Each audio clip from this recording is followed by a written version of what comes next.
Hi guys, sorry that the room's a little dark, but unfortunately the lights I have sort of studio lighting are way too bright, so I'm having to just keep this quite dim so that the glare doesn't blow out what I'm trying to show you.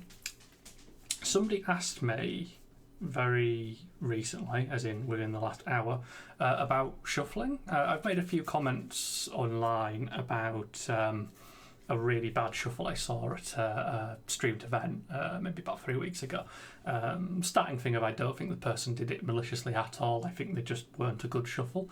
But it's one of those things I just noticed and have kind of been fixated on for a while because a lot of people seem to not know how to shuffle. So what is random in a shuffle is kind of determined by a 52 card deck, but it's pretty applicable to 60. The percentages really don't change very much.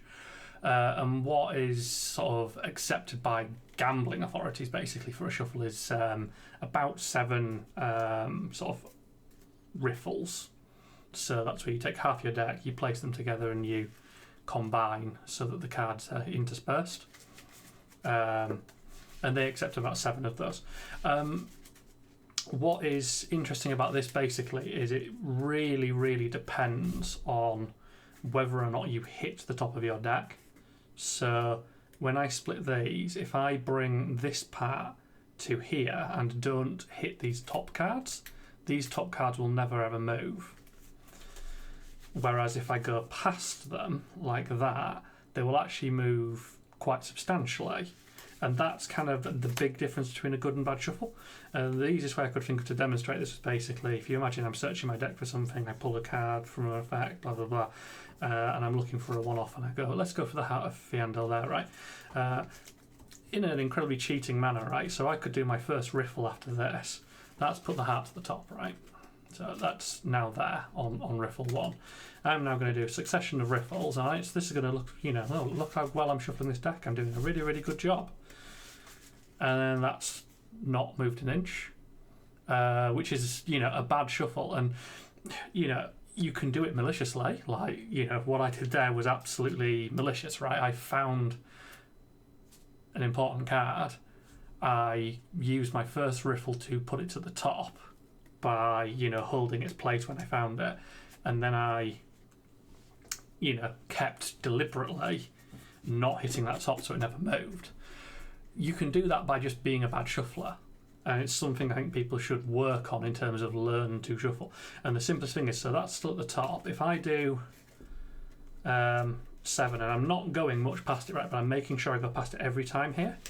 So 2, 3, 4, 5, 6, 7. If we go look for that now, that will be surprisingly far down the deck. So where are we? Bear in mind we knew where that card was. Like, look how far that has dropped in 7 shuffles, and that's with me having manipulated it to the top. Like, that has... Where the hell has it gone? Have I missed it? I must have missed it. Oh no, there it is. Right, look how far that's dropped. Right, that was from me being very, very conservative in overshooting it. And it's gone, over 3/4 of the way down a deck. And that's why shuffling is so, so important, because it's very, very hard to keep stuff to the top if you, with every cut and riffle together, go slightly further over from the bottom half to the top half. The order really, really changes, and it's very hard to accidentally control that. And, to sort of to add into this as well, if you're not confident in your ability to riffle, throw in a couple of overhands. So, do a couple of riffles, then literally just give it one of them, just a couple of things there. That will just force some reorganisation.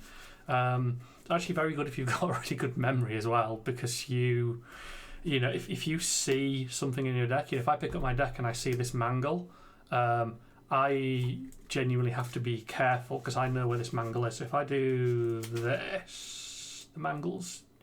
I don't know if I've got to it. I'm very good at this, apparently. I can hit that mangle because I don't forget where it is. My subconscious clings to, I guess, data. So, like to lose that mangle, I would want to throw in a few of these, just so I really have lost it myself. To stop myself cheating. Yeah, I'm going to call it cheating. It's accidental, but I'm a firm believer that it's still. I mean, it's certainly cheating when I know about it, right? When I'm cognizant that I'm retaining information, I know I'm cheating. But I think you yourself should do this, but I also think you should always cut your opponent's deck. Always. It's not a sign of distrust. It's just good sense. Like, normalise cutting decks and such to stop this from happening on purpose, for sure. But then get better at shuffling yourself to not do it by accident. So yeah, that's just my piece on shuffling. Hopefully that helps someone out with working out what they could be doing better in terms of randomising cards. I'll see you in the next one.